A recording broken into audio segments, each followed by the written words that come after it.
So friends, यहाँ पर ये बोल रहा है कि मैं ऐसा कर रहा हूँ क्योंकि मेरे पास कोई रास्ता नहीं है। सो फ्रेंड्स, यहाँ पर ये कोई बहुत ही गलत काम कर रहा है। कोई इससे पूछ रहा है कि भाई तुम ऐसा क्यों कर रहे हो। ये कह रहा है कि आई एम डूइंग इट, मैं कर रहा हूँ। I am doing it because, क्योंकि आई हैव नो चॉइस, मेरे पास कोई चॉइस नहीं है, कोई रास्ता नहीं है। I am doing it because I have no choice. अगर मेरे पास कोई रास्ता होता तो शायद मैं ऐसा नहीं कर रहा होता। अब इसे थोड़ा ध्यान से समझो। ये सेकंड कंडीशनल सेंटेंस है। यहाँ पर ये कह रहा है कि अगर मेरे पास कोई रास्ता होता। तो देखो फ्रेंड्स, जब भी हमारे पास कोई चीज़ होती नहीं है, हम कहते हैं कि अगर मेरे पास वो चीज़ होती। जैसे कि तुम्हारे पास पैसा नहीं है और तुम्हें पैसे की ज़रूरत है, आप कह रहे हो कि अगर मेरे पास पैसे होते। तो इस तरीके जब भी हम बोलेंगे if I had. If I had, उसके बाद जिस चीज़ की बात चल रही है वो बोलेंगे। जैसे कि अगर हमें पैसों की कहना हो तो हम कहेंगे इफ़ आई हैड मनी, यानी अगर मेरे पास पैसा होता। लेकिन यहाँ पर जो बात चल रही है वो चॉइस की चल रही है, विकल्प की चल रही है, रास्ते की चल रही है। यहाँ पर ये कह रहा है कि if I had a choice, यानी अगर मेरे पास रास्ता होता। If I had a choice I probably wouldn't be doing this, तो शायद मैं ऐसा नहीं कर रहा होता। अभी सेकंड कंडीशनल है, इसलिए यहाँ पर वुड का यूज़ तो ज़रूर होगा। If I had a choice, अगर मेरे पास चॉइस होती, रास्ता होता, I probably wouldn't be doing this, तो शायद मैं ऐसा नहीं कर रहा होता। इसके जैसा एक और सेंटेंस है। यहाँ पर कह रहा है कि अगर मेरे पास पैसे होते तो मैं कंप्यूटर खरीदता। इसे कंप्यूटर की ज़रूरत है, इसके पास पैसा है नहीं। कह रहा है कि अगर मेरे पास पैसे होते, तो फिर से हम यूज़ करेंगे इफ़ आई हैड मनी, यानी अगर मेरे पास पैसे होते, if I had money I would buy a computer, तो मैं कंप्यूटर खरीदता। If I had money I would buy a computer, अगर मेरे पास पैसा होता तो मैं कंप्यूटर खरीदता। आगे कह रहा है कि अगर मेरे पास कार होती तो मैं तुम्हें दे देता। तो कोई इससे कार मांग रहा है, इसके पास कार है नहीं। कह रहा है कि if I had a car, अगर होती मेरे पास कार, तो फिर से हम इफ़ आई हैड का यूज़ कर रहे हैं यहाँ पर। If I had a car I would give it to you, तो मैं तुम्हें दे देता। If I had a car I would give it to you, अगर मेरे पास कार होती तो मैं तुम्हें दे देता। अगर वो गिटार इतनी महंगी ना होती तो मैं उसे खरीद लेता। देखो ये भी सेकंड कंडीशनली है, क्योंकि यहाँ पर भी हम सिचुएशन को चेंज कर रहे हैं। सिचुएशन क्या है? सिचुएशन है कि कोई गिटार है वो बहुत महंगी है ना। ये कह रहा है कि अगर गिटार महंगी ना होती, इमेजिन कर रहा है सिचुएशन, इसलिए हम बोलेंगे if that guitar were not so expensive. तो हम पास्ट का यूज़ कर रहे हैं इफ के बाद, क्योंकि सेकंड कंडीशनल में इफ के बाद पास्ट का यूज़ होता है, पास्ट सिंपल का। तो बता रहा है कि if that guitar were not so expensive, यानी अगर वो गिटार इतनी महंगी ना होती, आई वुड बाय इट, मैं उसे खरीद लेता। तो वुड का यूज़ इसलिए हुआ क्योंकि सेकंड कंडीशनल है, यहाँ होना ही होना है वुड का यूज़। तो if that guitar were not so expensive, अगर वो गिटार इतनी महंगी ना होती, आई वुड बाय इट, तो मैं उसे खरीद लेता। मुझे नहीं पता था तुम गिटार बजाने में इतने अच्छे हो। तो इसने से गिटार बजा के दिखाया। ये कह रहे हैं कि मुझे नहीं पता था तुम गिटार बजाने में इतने अच्छे हो। इसे इंग्लिश में बोलेंगे आई हैड नो आइडिया। इसे हम और तरीके से भी कह सकते हैं, लेकिन सबसे बेस्ट वे यही है बोलने का। इफ आई कह रहे हैं कि आई हैड नो आइडिया, मुझे आइडिया नहीं था, मुझे नहीं पता था। You are so good at playing the guitar, कि तुम गिटार बजाने में इतना अच्छे हो। I had no idea you are so good at playing the guitar. तो इसकी हिंदी पे मत जाना, हिंदी में तो यहाँ पर लास्ट में हो आ रहा है, यानी है आ रहा है। लेकिन यहाँ पर पास्ट की बात चल रही है तो यहाँ पर आर नहीं आएगा, वर्ग का ही यूज़ होगा। क्योंकि इंग्लिश का जो सेंटेंस है ना, मेन चीज़ है इंग्लिश को समझो, उसकी हिंदी में मत जाया करो। यहाँ पर ये कह रहा है कि आई हैड नो आइडिया, कह रही है कि आई हैड नो आइडिया, मुझे कोई आइडिया नहीं था। You are so good at playing the guitar, कि तुम गिटार बजाने में इतने अच्छे हो। काश तुम्हारी मदद करने का कोई रास्ता होता। इसकी मदद करने का कोई रास्ता है नहीं। ये कह रही है कि काश होता कोई ऐसा रास्ता। कह रही है कि आई विश यानी कि काश there was some way I could help you, कि कोई रास्ता होता जिससे कि मैं तुम्हारी मदद कर पाती। I wish there was some way I could help you. Hindi में हम इस तरीके से बोल सकते हैं कि काश तुम्हारी मदद करने का कोई रास्ता होता। आगे देखते हैं फ्रेंड्स, यहाँ पर ये कह रही है कि ऐसा नहीं है कि मैं जाना नहीं चाहती, मैं अफोर्ड नहीं कर सकती। सो फ्रेंड्स, थोड़ा सिचुएशन को समझो। यहाँ पर इसके दोस्त कहीं घूमने जा रहे हैं, इसे भी कह रहे हैं कि चलो तुम भी हमारे साथ, लेकिन इसके पास इतना पैसा नहीं है कि वो जाने का खर्चा उठा सके, वहाँ घूमने फिरने का खर्चा उठा सके, यानी कि उसे अफोर्ड नहीं कर सकती। तो यहाँ पर अपने दोस्तों से कह रही है कि it's not that I don't want to go, ऐसा नहीं कि मैं जाना नहीं चाहती। It's not that I don't want to go, I can't afford to, मैं वहाँ जाने का खर्चा नहीं उठा सकती, उसे अफोर्ड नहीं कर सकती। अफोर्ड मतलब खर्चा करना। It's not that I don't want to go, I can't afford to, ऐसा नहीं कि मैं जाना नहीं चाहती, मैं अफोर्ड नहीं कर सकती। इसमें बहुत खर्चा आएगा, है ना। It will cost a lot, it will cost a lot, want it, it will cost a lot, want it. कह रही है कि इसमें बहुत खर्चा आएगा, है ना। It will cost a lot, want it.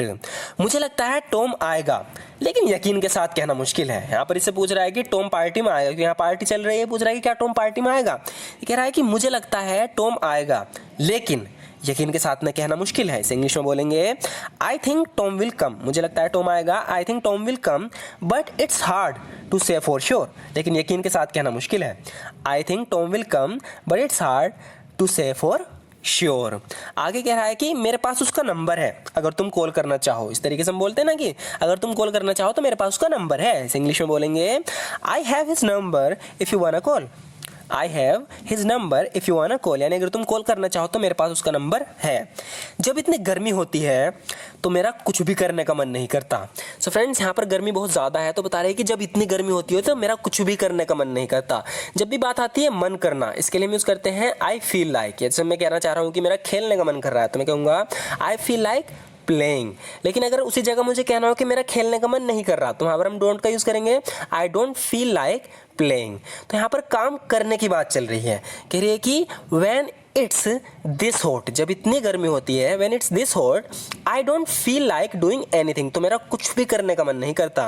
When it's this hot I don't feel like doing anything, जब इतनी गर्मी होती है तो मेरा कुछ भी करने का मन नहीं करता। आगे कह रही है कि मेरा तो कुछ मीठा खाने का मन कर रहा है। अब इसे इंग्लिश में हम बोलेंगे, फिर से मन करने की बात चल रही है तो हम बोलेंगे I feel like eating something sweet. I feel like eating something sweet, यानी मेरा तो कुछ मीठा खाने का मन कर रहा है। आई फील लाइक ईटिंग, यानी मेरा मन कर रहा है समथिंग स्वीट, कुछ मीठा खाने का। मैं इतने महंगे रेस्टोरेंट में खाने का खर्चा नहीं उठा सकता। देखो फ्रेंड्स, फिर से खर्चा उठाने की बात चल रही है तो हम अफोर्ड का यूज़ करेंगे। यहाँ पर ही कह रहा है कि I can't afford to eat in such expensive restaurant. तो यहाँ पर बहुत महंगे रेस्टोरेंट में आए हैं तो इस रेस्टोरेंट को देख के कह रहा है कि I can't afford to eat in such expensive restaurant, यानी मैं इतने महंगे रेस्टोरेंट में खाना का खर्चा नहीं उठा सकता, अफोर्ड नहीं कर सकता। मैं तुम्हारी तरह अमीर नहीं हूँ, मैं तुम्हारी तरह पैसे वाला नहीं हूँ। ये कह रहा है कि I am not as rich as you are. I am not as rich as you are, यानी जितने रिच तुम हो मैं इतना रिच नहीं हूँ, मैं तुम्हारी तरह अमीर नहीं हूँ। I am not as rich as you are. अगर तुम मुझसे पूछती हो तो उससे बात करना समय की बर्बादी होगी। तो कोई किसी से बात करने जा रही है, इसकी बीवी किसी से बात करना चाहती है किसी मामले को लेकर, ये कह रहा है कि अगर तुम मुझसे पूछती हो तो उससे बात करना समय की बर्बादी होगी। इसे इंग्लिश में बोलेंगे इफ़ यू आस्क मी, अगर तुम मुझसे पूछती हो talking to him will be a waste of time, तो उससे बात करना समय की बर्बादी होगी। If you ask me talking to him will be a waste of time, अगर तुम मुझसे पूछती हो तो उससे बात करना समय की बर्बादी होगी। मैं यहाँ इतनी दूर उससे बात करने आई थी। ये बता रही कि I came all the way here, यानी दूर से, यहाँ दर्शाता है कि कोई दूर से आया है। I came all the way here to talk to him, यानी मैं इतनी दूर यहाँ उससे बात करने आई थी। I came all the way here to talk to him. अगर मैं उससे मिले बिना ही चली जाऊं तो मेरे यहाँ आने का फ़ायदा क्या होगा। कह रही है कि if I go without meeting him, यानी अगर मैं उससे मिले बिना ही चली जाऊं, if I go without meeting him what will be the use of my coming here, तो मेरे यहाँ आने का फ़ायदा क्या होगा। If I go without meeting him what will be the use of my coming here, अगर मैं उससे मिले बिना चले जाऊँ तो मेरे यहाँ आने का फ़ायदा क्या होगा। अगर मैं आपको बताऊँ तो यह है फर्स्ट कंडीशनल सेंटेंस। तो फर्स्ट में हम विल का यूज़ करते हैं, सेकेंड में वुड का। आगे कह रही है कि जब भी मुझे कोई पसंद की चीज़ मिलती है तो वो बहुत महंगी होती है। यहाँ पर ये शॉपिंग करने आई थी, जो भी चीज़ इसे पसंद आई वो चीज़ बहुत महंगी थी, इसके बस की खरीदनी थी नहीं। तो बता रही कि जब भी कोई चीज़ मुझे पसंद की मिलती है तो बहुत महंगी होती है। इंग्लिश में बोलेंगे when ever I find something I like, whenever I find something I like, यानी जब भी मैं कोई ऐसी चीज़ ढूंढती हूँ, मुझे ऐसी चीज़ मिलती है जो जिसे मैं पसंद करती हूँ, इट्स टू एक्सपेंसिव, तो बहुत महंगी है ना। Whenever I find something I like it's too expensive, जब भी कोई पसंद की चीज़ मिलती है तो महंगी होती है। तुम्हारी लड़की ने उसमें क्या देख लिया, वो उससे क्यों शादी करना चाहती है। तो कोई लड़का है वो देखने में तो इतना अच्छा है नहीं, लेकिन किसी की लड़की उससे शादी करना चाह रही है तो उससे पूछ रहा है कि what did your daughter see in him, तो यहाँ पर सी इन का यूज़ होगा। What did your daughter see in him, यानी तुम्हारी लड़की ने उसमें क्या देख लिया।